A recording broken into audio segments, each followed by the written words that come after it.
All right, thanks for joining. We're here for an IG Live with one of our favorite Autopot growers, Autopotamus, to talk Autopot, Autoflowers, and everything in between. So bear with me as I invite him into this live and let's get going.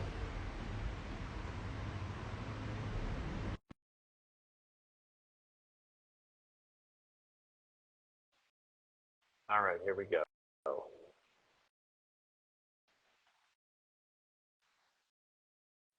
There we go. All right, Well, we got there to you figure it are. out. All right. What's up, Lynn? How you doing? I'm Good, pretty good. How are you man. doing? Good. So we're excited to have you here today. We really appreciate you taking the time to join us. And I know there's a lot of people that are Absolutely. excited to hear about your trials with Autopod and what you've been doing. And so, we'll just jump right into it. But real quick, I just want to give a brief introduction. So Lynn, aka Autopotamus, is without a doubt one of our favorite Autopot growers. He's an affiliate for Autopots, and we couldn't be happier to have him on the team. And he's been growing with Autopots for a few years, but I'll let him get into that. But we're just happy to have you here to share some of your knowledge and share some of your experience with Autopot. So For sure. yeah, let's jump right in. So let's start at the beginning. How did you start growing? How did you end up growing with Autopod? Why don't you kind of give us a trip down memory lane and tell us how you got started? Sure. Um, so my actual first grow was way back when I was living in Quebec, at my parents' place in my backyard. It didn't end up really well because they ended up trashing the plants. I told them it was going to be, an experiment, but My parents did the once they same got thing. back in the house, yeah, and the plants were hanging upside down. They're like, Lynn, what's that smell? I'm like, I don't know what you're talking about. And they went straight to my room and they trashed the plants. But it took about another 10 years before I gave it another go because in 2018, Canada legalized cannabis. And that's when I'm like, that's it, I'm doing it again. So every household is allowed up to 4 plants. So I'm like, that's it, I'm doing 4 plants. It's going to be awesome. And my actual first grow, I did 4 plants, 2 plants in coconut, 2 plants in soil. And within 3 weeks, I'm like, okay, I know what I want to do. I really like this coconut stuff. Like the plants are huge, the soil plants were struggling. I really had a hard time. So I stuck with coconut ever since. And for about a year, I was hand feeding coconut every day, twice, once, twice, 3 times a day, hand feeding coconut. And that takes a lot of work. Not just the feeding part of it, but you can't leave for a long period hmm of time because someone's got to hmm water every day. And you have to deal with the runoff, which is kind of painful on its own way. So I was looking for a different system. And that's when I stumbled upon Autopot. I don't remember where I first found out about the Autopot, but that changed my life. It means I can leave for, an extended period of time. The watering is done on its own, and I'm growing really, really big Yeah, plants. yeah, that's evident. So that I was think we all know that. 4.5 years ago now that I've been using Autopot pretty much every day. Okay, okay, that's great. Um, yeah, so what part of you're in northern Canada, and number one, I want to say that we're all happy Yeah, that you're safe and sound, and I know your family thank you. and your a lot of your territory had to evacuate with those wildfires. So, we're just Yeah, all happy you guys are safe, and what part of thank you. northern Canada are you in? So I relocated here about 14 years ago from where I grew up. So I'm originally born in Montreal, Quebec. So I'm actually French Canadian. I guess a lot of people don't know that, but I speak French. Maybe that explains a little bit of my accent. And also my parents are Vietnamese. So Vietnamese background, French Canadian, and I relocated to the north. It's called Northwest Okay. Territories. And I live in the capital city of the Northwest Territories. It's called Yellowknife. So there's 20,000 people that lives here. The whole territory is huge, has 40,000 people, and half of the people live in the territory. So when we had to evacuate in August, almost over 70% of the territory had to evacuate. It's That's not just my crazy, city, man. but many other cities as well. Yeah, it was something else. It was almost traumatic, you know, not the evacuation per se, but everything leading to it was really stressful. So I had a girl going at a time, and I shut off the light, and we took off. We put everything that we thought was valuable in the minivan, and we just took off, right? Yeah, well, we're glad you're back, and hopefully Thank a you. lot of the other people in your area are back too. Yes, everyone's back. Nothing burnt in my city, but there's a city close by called Enterprise that I think 90% Oh of it is man, gone. that's terrible. Well, we're happy to have Hmm. you guys back safe and sound. So now that you're, Thank since you. you're in the Northwest Territory in Canada, we have to ask just a random question because Manny, our Sure. sales director, you know, when I ask people for questions, this was the number one question on his list, and so I got to ask it for him. You know, he wanted to know, since you live in Yep. northern Canada and have an affinity for Yep. hippos with the Yeah. Autopotamus handle, which do you think would win in a fight, a hippopotamus or a polar bear? I've seen I've seen, you know, on Instagram, many other places, videos of hippos, and they're crazy aggressive. Sure, they're herbivores, but I've seen them run underwater. It's a sight to see, but I'm still gonna go with the polar bear. A polar bear is a massive of a beast, and it will eat you. Okay, I'll take your 100%, word for it. 100% polar bear. I'll take your word for that one for sure. Um, okay, so getting a little bit into the Autopot. I think I saw a comment in the back. Someone was wondering about the trait to grow. That's the trait to grow system in Yeah, the back. I think it's available it now, is. and I'm using. Yeah, so on this setup right here, I use it on the. I just put the pots right on top of it. I didn't top feed at all, and pretty much as soon as they're sprouted, I put in the pot. They're 2 gallon fabric, just random fabric bags that I found in the store, and they just grow. They just go. I didn't do a damn thing other than just putting water in the reservoir. Yeah, those look like some healthy plants in the tray to grow. Yeah. So the 3.9 standard Autopot, I love them. I mean, it works really well. Yeah, that is another one of your monster autoflowers right there for sure. Yeah. But the Excel, you can turn the plants around to work on them, which to me is a Yeah, huge the benefit. rotating of the pots is nice for sure. A lot of people Yeah. like that. Yeah. Um, so before you got into Autopot, have you grown in other systems or, I mean, I know you hand watered, so Yeah. I've never used other watering system other than Autopot. It was either hand watering, and then I went from hand watering straight to Autopot, and then it worked so well, I can't think of using anything well, else. I mean, I'm quite aware there's many other system out there. There's like DWC, there's all kind of system, but for me, for ease of use, it works great. yeah.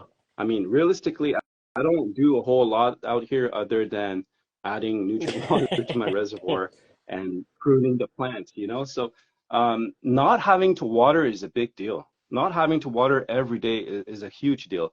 If your reservoir is big enough, you can actually leave for an extended period of time, and I'm sure a lot of people have done it. Yeah, no, absolutely. I mean, we work with some, you know, living soil growers that will be running a 4-pot system, but they'll hook up, you know, a 60-gallon tank to the system and they Yep, literally will change their water, you know, twice during, you know, veg and twice during flower. I mean, they just get that extra yep, large tank, so that's even less maintenance required to deal with refilling your reservoir. yep, that's correct. You can even make your own reservoir. Yeah, It's really easy. All you need is a step drill, and that's yeah. about it. Um, well, you know, without giving away too many of your secrets, because obviously, you know, we all see the pictures that you have um, on your Yeah, profile. What is your, you know, what is your preferred method of growing in the Autopot system? I know you mentioned cocoa, so maybe talk a little bit in yeah, detail about how you prefer to use the system, and then we can get into some details about, you know, someone had mentioned about pH and ppms. But let's kind of get the general overview for kind of how you're using the system. okay. So I don't write this on every post, but every single one of my grows is grown the exact same way. And as a substrate, my substrate of choice since day one that I've been growing again is coconut coir. Um, Again, I'm not sure if people realize that because it looks so much like Yeah. soil that it's actually a soilless substrate. And using it in combination with something like an Autopot system, it makes it a semi or almost true hydroponic system. So that explains the growth that I have seen consistently over the past 4 years. The plants grow so big and so large because coconut is used as a substrate. Here's another question I get a lot. Do I mix perlite in it? I do not. There is no perlite in my setup at all. Now, my understanding, and don't quote me on this, but perlite would be typically used to make your soil. It's typically used with soil, but people use it with a substrate that tends to compact. So it adds like an air pocket in Exactly. your substrate. What I found is coconut doesn't compact nearly as much as soil.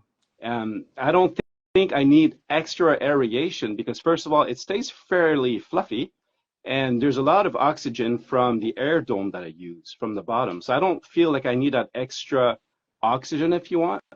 I'd rather have more coconut for its properties. So it wicks water really well. So instead of having, say, half perlite, I'll have more coconut so it wicks even better. And it seems to work great. Someone told me, like, hey, you should try perlite, but I just don't see So, the use, you okay, know? so you're using 100% cocoa in the system 100% with cocoa. an with a air Yeah. dome. Now, are you using an air base or a drainage layer at the bottom? Yeah. So my understanding from the airbase was because Autopot recommended a layer of expanded clay at the bottom of the Yeah. pot. I'll tell you what, I've never done that. I've always set the air dome right down at the bottom, and I would just layer coconut on top, and that seems to work for me.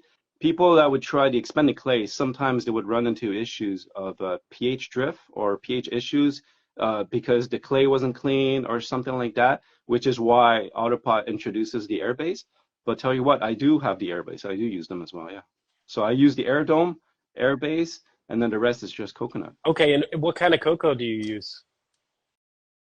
The brand is Okay, Coco. I use the bricks. I live super remote, so it sure. saves on shipping really. It's the same stuff as the Coco Professional Plus. It's pre-buffered. So Okay, I use it straight out of yeah, as soon as I add water to expand it, I okay. use it straight up. And then since you're using 100% cocoa, obviously the air dome is important. So can you talk a little bit about how you use the air dome?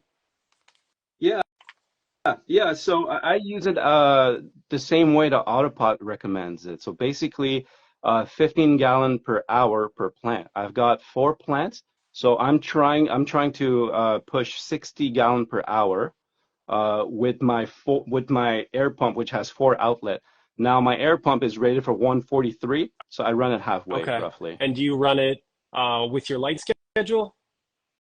Yeah, same thing. The way I was told, that's the way I do it. The air dome is on the same schedule as my light. If you want to talk lighting, I'm 24 and oh, it's always on. My lights are Okay. always on, and so is my air pump. Okay. Yeah, So you're running the air pump constantly, the lights constantly. Okay. constantly.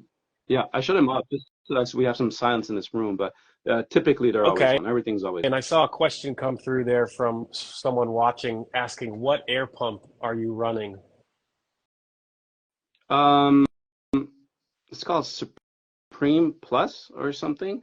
Um, yeah, if you Google Just the four-way air standard pump, four-way? 143 GPH, yeah, nothing fancy. And this unit I've been using since 4 years ago. It's so good, so I bought another one. Here, I'll show you. It's right here. This unit. Okay. Okay. Nothing fancy at all. Yeah, growing with Autopot is so easy. It's almost cheating, you know? We've heard that before. Yeah, um, I truly love the system, and when I came at first, like I was growing, I had a bunch of grows under my belt, and I started posting on Reddit, and people are like, "Oh my God, your plants are huge!" And I guess at the time I didn't really know.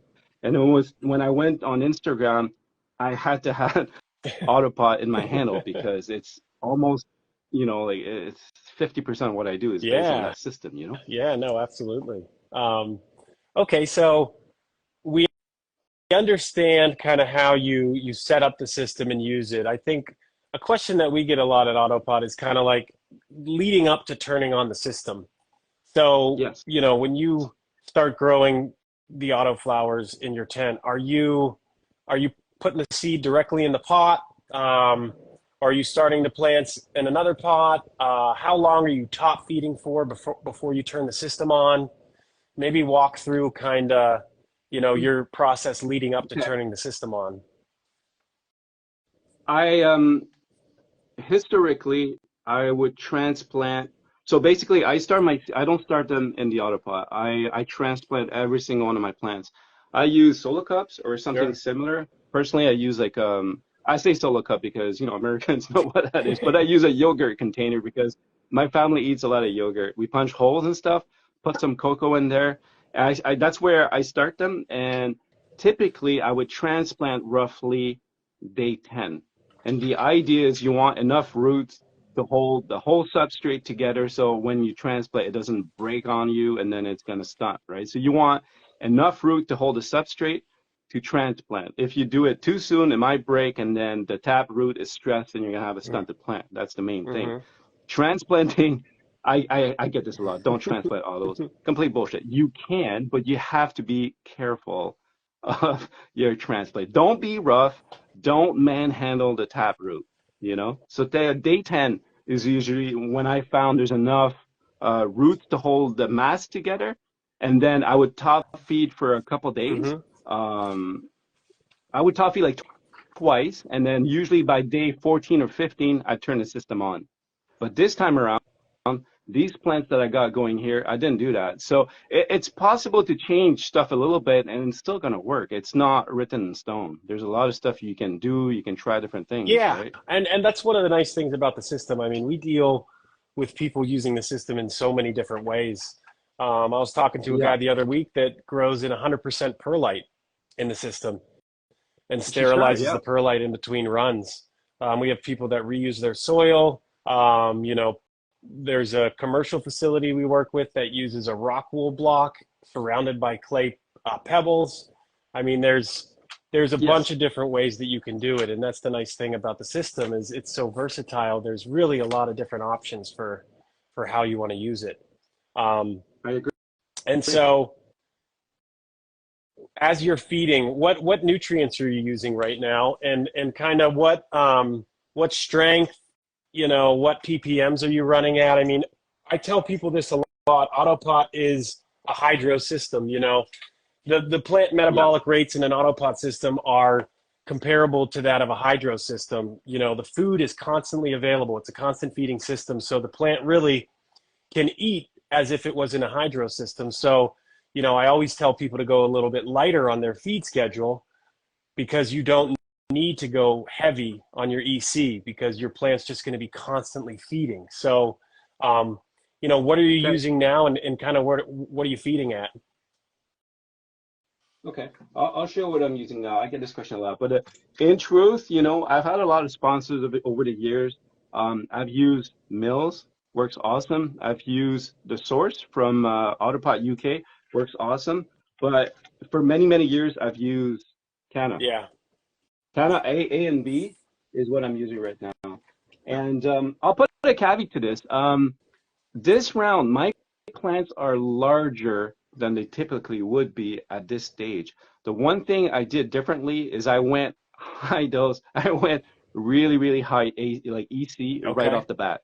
We're talking, we're talking like a day one seedling, with just like barely the first two leaves that came out, and I went 2.0 EC from day one Okay. until now. Nice. So, um, but the one thing though is if you're going to feed a really high concentration of nutrients, you need to have powerful lights because they will want to metabolize faster, else they will burn. So I'm lucky in the sense that I have really, really good equipment. This light that I've got right here, it's a photon tech. It's rated for up to 1,000 watt. I don't use 1,000 watt. That's crazy. It's too much. But it pushes a lot of light. So if you're going to go really hard, like really strong concentration like me, you need to pair it with a really strong light as Yeah, well. and Um, and I think one of the things we tell like initial Autopot growers, first time Autopot growers, is kind of, and Yeah, this kind of touches back on what you were talking about and how you can use the system in so many different ways. But for first time users, we yeah, like to tell them to go a little bit light so they can get a feel for the yeah, system. There's a learning curve with yeah, any system out there. Um, and, sub irrigation is a concept that a lot of people haven't done before entering the world of Autopot or other sub irrigation systems. So, we like to tell people to be conservative when they yeah, first start, but by all means, if you want to ramp up to 2.0 EC or yeah, higher, if you're able to do that with the system, you understand how the system works, yeah, and those nutrients are meant to be used in that way, then by all means, if it isn't broke, don't fix it. So whatever way works absolutely. for you, if you're happy, we're I happy. I get this question a lot where people are like, "Hey, should I go quarter strength or like half strength?" And the answer typically is no. I would suggest to follow the nutrient schedule that comes with the nutrient line that you bought. Don't go half, don't go quarter, just follow what they propose because they have done testing on it, and it will Yeah, work. yeah. But then again, there's some basics that people need to figure out, like the environmentals, the VPD, and all that. Yeah, and But once you got that figured out, you're in. one of the nice things about using the Autopot system is that you're not focused on, mixing nutrients and feeding every day. You can kind of spend more time looking at the plants, That's monitoring the correct. plants, looking at how they're responding to the feeding, and spend more time focusing on those important things in the grow room. That's correct. All the time that was hand feeding or running my shop vac to remove the runoff water. Now I'll spend taking photos, contemplating, defoliating. It leaves you more time going for a movie. And I remember when I used to like hand feed coconut and I'd have to go on a field work project or something like that. My partner would go nuts because she's the one that would have to do all that 2, 3 times a day. Oh, Now she doesn't have oh to yeah, do anything. I just make sure the reservoir is full, and then I just take off. As a matter of fact, I'm yeah. leaving I Sunday for a remember. week, and everything's good. Oh, there you go. Yeah, But I mean, I remember back in the day, yeah, I had a piece of paper with like 5 mils of this, 10 mils of this, 7 mils of yes, this, and like I either had my friend or my girlfriend at the time doing it, and it was just always so stressful. I just saw a comment there. Still better than hand watering. It is because these plants, they drink on their own. So I'm not sure if the people are tuning in know how it works, but basically the aqua valve will fill the tray with roughly an inch of water and stop. The plant would drink it close to zero, and then the aqua will fill it back up. So it's kind of it's an awesome system. The plant drinks on its own, and I don't believe that anyone can water better than the plant can drink themselves, is what I figure. Yeah, and to get a little bit more into that, the aqua valve is a double vacuum float valve. So, like you were describing, Lynn, the tray fills up to about 3/4 of an inch, and then the valve shuts off the Yeah, flow. The plant wicks up the water from the bottom of the tray until the tray is dry, and then when that tension of the water touching the aqua valve breaks, it allows air to go back up underneath that aqua valve and pop it back open and allow that process to essentially repeat itself yeah, over and over again until the reservoir is empty. So it's kind of like flood, wick, flood, wick. So the plant is constantly feeding, but the tray is going through a wet dry cycle in that tray because the aqua valve, it's not a very complicated part. It's a very unique part, but there's not a ton of moving parts. It functions in one way and allows the plant to kind of dictate that schedule. How often it's refilling depends on how fast the plant is drinking and wicking up that water and nutrient. that's correct. Can I touch about a topic? I don't think we brought it up, but that's something I hear quite a bit. I get asked all the time, what about salt buildup? Yeah, So yeah, please. salt buildup is really nutrient buildup or salt buildup is a thing. It happens, but I think there's a certain misconception about it. So basically, if you have salt water and then you pour it on the table, eventually you will have some salt on the table because the water evaporated. It's the same system here with the Autopot. There is, in fact, salt or nutrient buildup with the system, but it happens in two specific places. The first place is the first few inches of the substrate. Here, I'll show it. Here, I'll flip it around. So nutrient buildup will happen.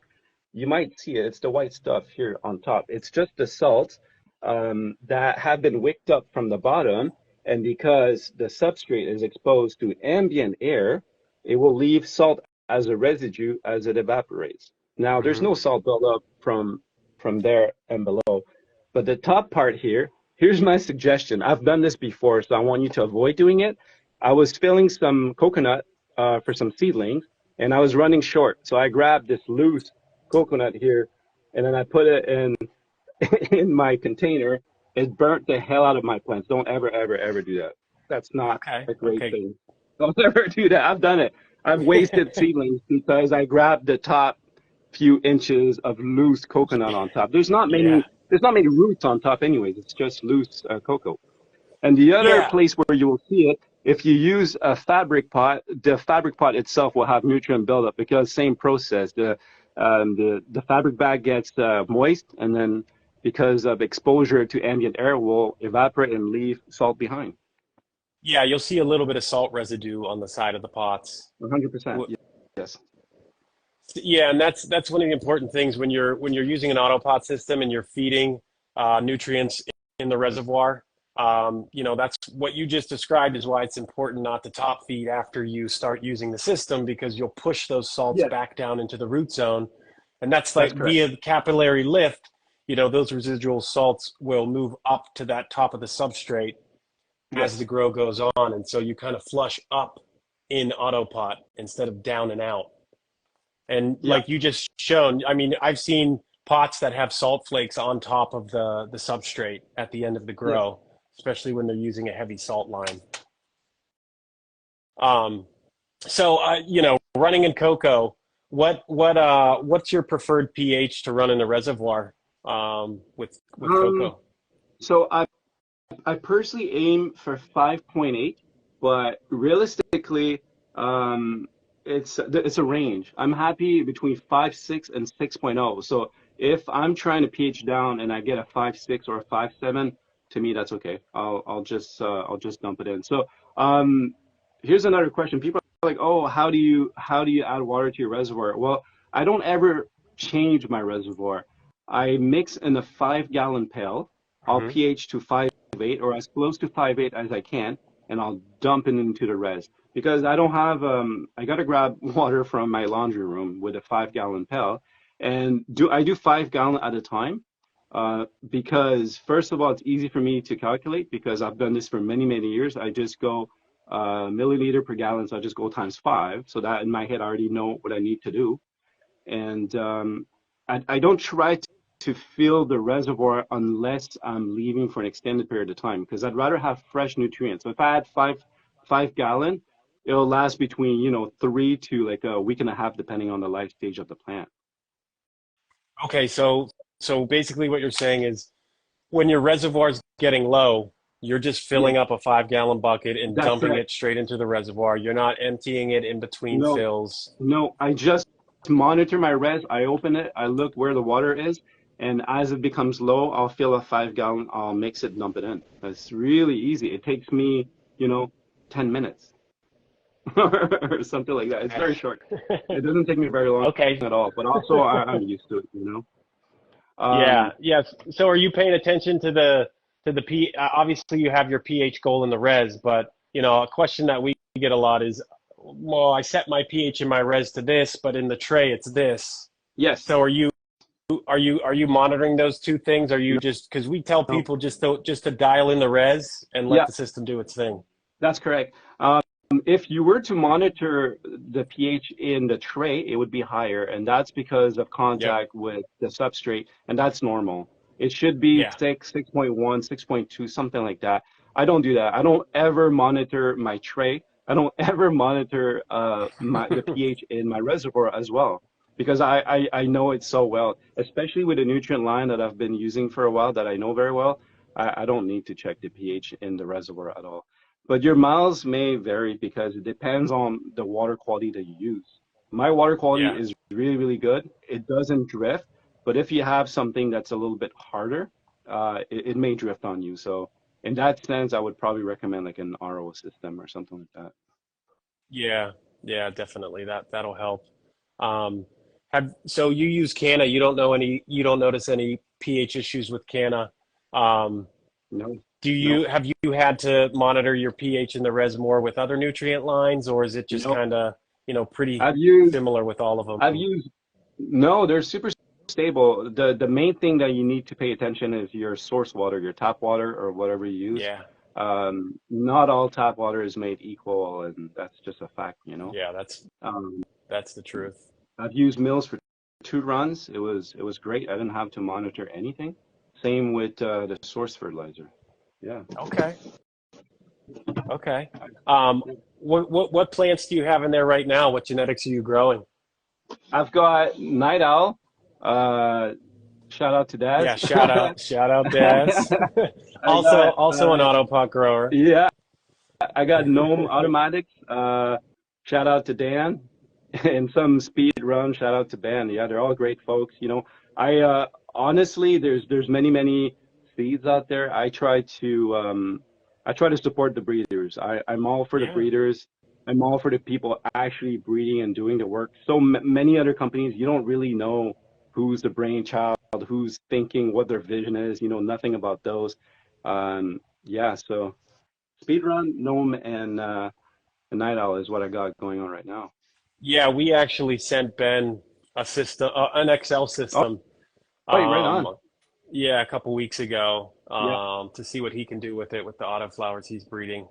Um, and so we've definitely noticed a lot of people having success with autopots and autoflowers in specifically. With your autoflowers that you grow in the system, are there any, you know, things that you do with the plants along the way that are unique to what you're doing? I mean, are Yeah, you yeah. You know what? That's a hot topic. All right, we can get into that, but the low stress training, the defoliation, the topping, I get those all the time. And you know what? Like I've done it. When I first start growing, you go on these forums. It's like you got to LST because it will yield more and this and that. Okay, well, I don't do any of those. I just let the plant rip and I enjoy it. I like seeing how they grow. But one thing I do is I leaf tuck. I leaf tuck, and I think it explains the shape of my plant. My plants don't have like a Christmas shape tree shape, Mhm. like they're really bushy. And I think in part it's because of the early leaf tucking that I do. But Okay. otherwise they're natural. Here, I'll flip this around. I'll show you guys a bit. Um, so I'll give you an example. Look at this plant in the back. That's the holy fire. You can't even tell where the main cola is. They're all the same height, you know? Yeah. I didn't LST, I didn't top, and I think the main is here, but you can barely tell. And same with this one. The main's here, but there's many, side branches just as tall. And that's the whole purpose of LST. You want to maximize the footprint of your tent and hopefully have everything on the same height. Well, that's what I get without really doing much of anything. Yeah. Well, that is full for sure. You are You know maximizing what the I mean? space in there. Yeah. Yeah, and I Um, didn't try anything. And a scrog would be another thing that people frequently do, but I don't do that. I like to pull the plants out to work on them, take some photos, It makes everything immobile if you have a scrog. So I don't do that. But for sure, depending on the genetics, sometimes the flowers are so heavy they just bend all over the place. So that happens. yeah, remember that one video that you had of an auto that was like it just was tilted right over.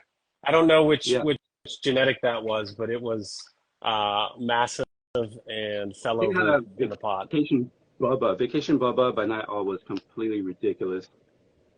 Okay, well, along those lines, what would you say is the biggest, yielder, the biggest autoflower plant that you've grown in the system, Okay. or your favorite genetic that you've grown? Okay, my all-time record is Mephisto. It was grown in a 3.9 gallon, so roughly call it 4 gallon worth of cocoa, the standard right there, the square one. It was 21 and a half, 21 and a half ounces and about a 2.5 gallon pail worth of larf. That plant was really, Damn. really weird because she started flowering day 60. Most plants finish by 90. This one decided to flower day 60 and she went all the way down to day 117, if I remember right. So Oh, I wow. haven't seen that kind of yield ever since, but most plants flower in the 30-40 range, if we're talking autoflowers. That one doubled that. So when she started flowering, the other guys were mid flowering already, you know? Um, Yeah, that's interesting. yeah, she was crazy. In terms of favorite, I like I like berries terp. I like fruity terps for the most part, but also because, I dabble in photography as well. I like colorful flowers. So this round, I've got Anvil and Blackstrap going on by Gnome Automatics. And that should be a looker. I'm really excited for those plants because they might turn out like straight, or they will turn out straight purple. Oh, yeah, that'll make for some good Yeah, pictures. Okay, cool. Well, just a few more questions, sure. and then we'll get on with it. But I kind of wanted to, as someone who has grown in Autopot for as long as you have, we have a lot Yes. of first timers that enter the world of Autopot. What kind of advice would you give to, a first time Autopot user, specifically using Cocoa? What are some of the lessons you've learned that you could share with people? I'm sure you get asked this stuff all the time, but All the just to time. get it on the record. Okay. I know. Um, And so let's just put real this on the quick, record. I just want to say thank you because you're super generous with your time, Sure. especially with helping people on Pleasure. Instagram and sharing some of your thoughts. And, hopefully we can, Lynn and I have been talking about trying to set up some sort of a master class for Yeah. him to share some of this knowledge with people. And Yeah. hopefully we can make that happen soon. I have taught like a few folks, like over 10. I've taught, one-on-one up to like 10 folks. Every single one grew plants like me. It was insane. So that's actually the first one. After the first guy, I'm like, man, this is replicable. Like I can teach and everyone can grow like me rather easily, They just got to know. In terms of tips, again, let's hammer this. Cocoa and Autopot is a hydroponic system. In hydroponic system, pH is key. And what I mean pH is don't get a shitty pH pen. Get a good pH pen, know how to calibrate it often, and do proper maintenance. That's that's key. That's key, And we haven't talked about my daytime job, but I was an environmental consultant for many years, working on water quality projects and using pH pens as well. Some very expensive one, and guess what? We calibrate it every day, sometimes twice a day, Mm. because these pH pens will drift over time, and you have to do it properly. There's a good way to do it. There's a bad way to do it. If you do it the bad way, you're gonna have the wrong number. What you think is 5.8 might be 6.4, and then you're screwed. And you're like, oh my God, you're just gonna add more nutrient and start playing with nutrients. No, all the whole time your pH reading was off. So pH is king. That's the ultimate tip. Okay. Okay. Yeah, I think a lot of growers having the right equipment, having your environment dialed in, having your pH dialed in, Yes. that stuff is so important. I mean, especially when you're using good genetics like you have in your tents, that's like the oil of a car. You just want to get it in there and let the system, let your environment be dialed in and let the genetics kind of do their thing and show what they can do. Um, so I cannot stress enough how much I agree with you with how important that is to Yeah. have all that stuff dialed in. I so we're not taking scientific data here. We don't need to calibrate every day. Personally, I do it every 2 weeks, and I do a double pH calibration. So I use 7 and 4.0 Okay, because I just saw a question on there. What pH pen do you use and what calibration okay, do you I what got calibration liquid do you use? okay. Blue Lab, Okay, so a Blue Blue Lab Lab. pH pen.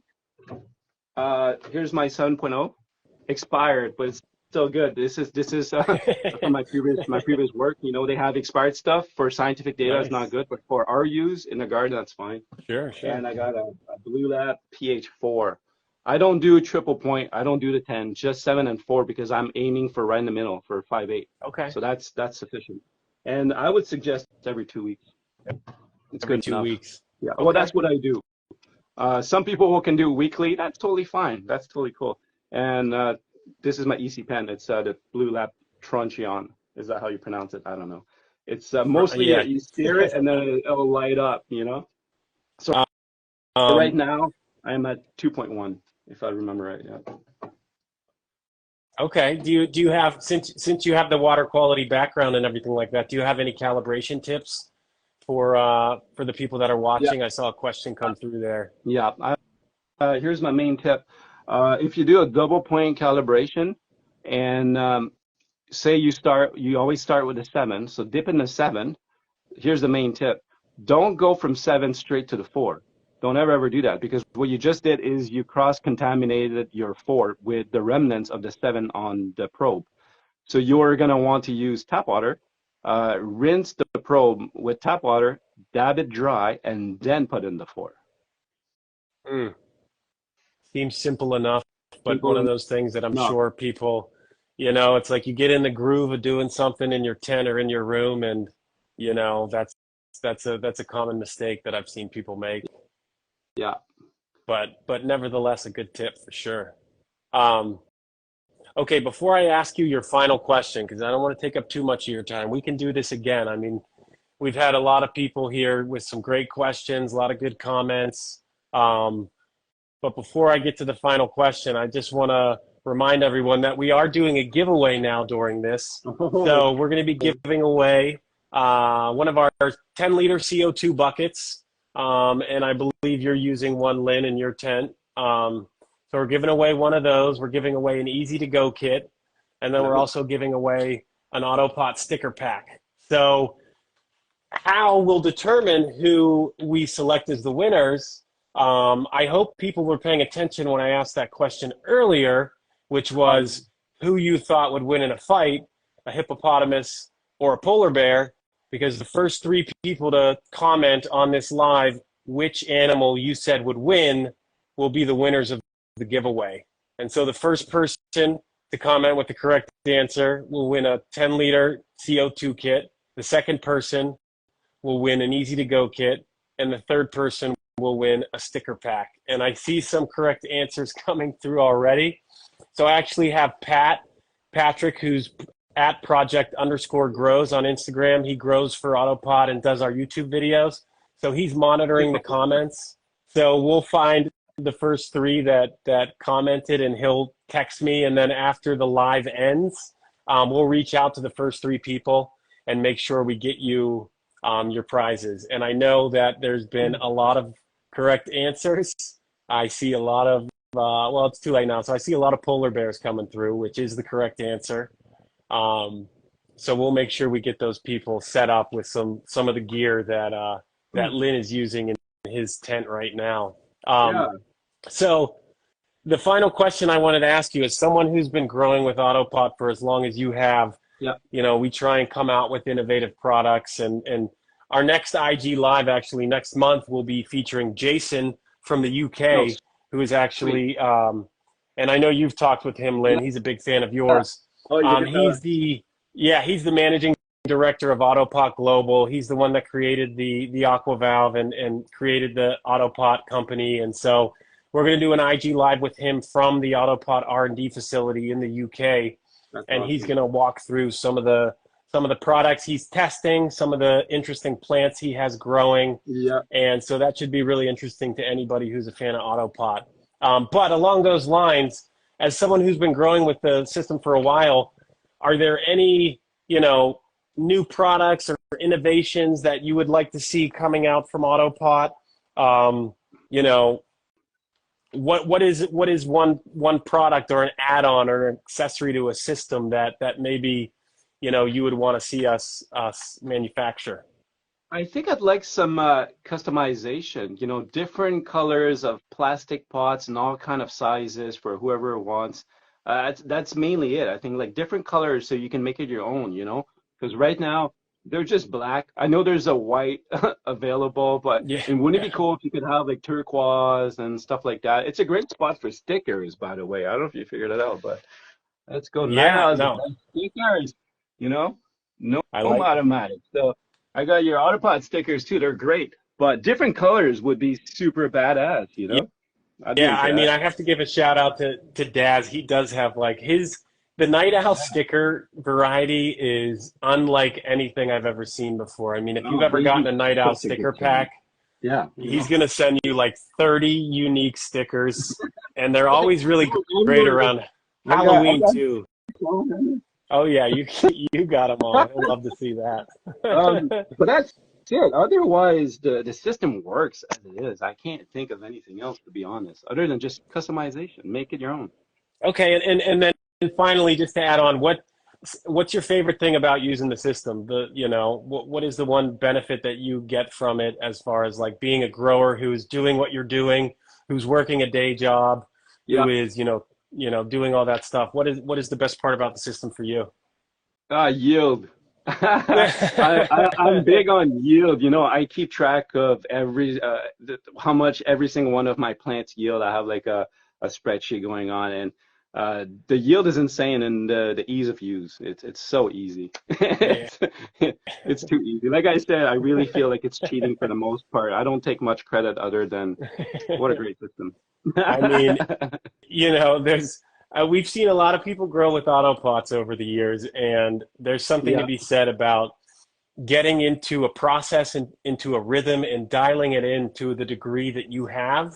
And I yeah, know that that's come with, trial and error and experimentation and the meticulous note taking and, attention that you pay to the system, your plants, what you're yielding, what you're feeding, yes, and that cannot be, stressed enough to really, take notes, do things meticulously, and really dial in a process with Autopot because, absolutely. once you do, like you said, the system does everything for you, which is, the best part. So once you get that process down and you know it inside and out, you can really take full advantage of an automated system like Autopot. And like you just said, I mean, what, it takes you 10 minutes to add 5 gallons to your reservoir, If that, every couple yeah, days, or if that, so yeah. that's great to hear, and So we really, I just saw Canna in the comments. I use your stuff. It's awesome. um, Canna's good because there's two things about it. It stays clear. It's kind of tea colored when you mix it in, so that allows me to see the bottom of the pot and see if there's any kind of stuff going on in terms of yeah, sedimentation, that kind of stuff. So Canna's clear and it doesn't really leave any residue at all. When yeah. we left for the evacuation and we came back to my house, and the reservoir was full and it was super clean, even after like, was it like 4 weeks? Well, I kind of with growers, it's one of those things where if you have a power outage and Yes. your lights shut off, well, with Autopot, your plants are still going to be eating.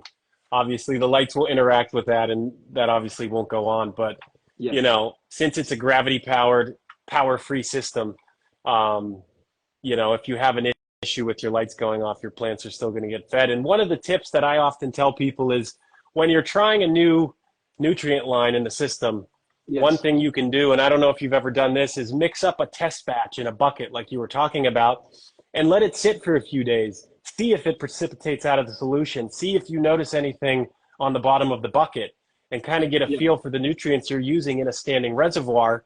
And then you can kind of tackle it where, if things are falling out of solution, well, maybe Yeah. you can think about adding in a recirculating pump. Maybe you just want to stir it twice a day instead of once a day. Yeah. Or maybe you want to find a nutrient line that stays in solution better when you're using a standing reservoir like Autopot. So, that's kind of something I tell people where if you're unsure of how your nutrients will perform in a standing reservoir, well, mix up a test batch and let's see how they do, That's correct. you know? Yes, I do that as well if I use a new line. Absolutely. Yeah. Um, well, Lynn, thank you for your time. Thanks, We're guys. about to reach the hour mark, which I think this is the first time Was that we've an done that. hour? That was an Oh, hour. That seemed really quick, which was cool, man. I really yeah, enjoyed the conversation. And maybe what yeah, we can do this again before the end of the year, and maybe we can put out a Q&A to some of the followers of you and Autopod, and maybe do a grower yeah. Q&A session next time. Sure. But we will be reposting this on our profile. We'll share it on our YouTube channel as well. We do have audio files of this as well that we put on a Spotify podcast channel Yeah. called the Autopot session. So if you're driving in a car, you can just listen to the audio. But we will be blasting this out far and wide. And so, thank you to everyone who tuned Thanks, in guys. and sent along some comments and questions. We really appreciate it. And Lynn, you're the man. Thank you. I Thanks, appreciate guys. your Thanks time for having again, me. as always. Yeah, we should And we'll talk do again this again for sure. soon. Right on. Yeah. See you Thanks, man. guys. Thanks, everyone. Thanks for tuning in. See you next time. See ya.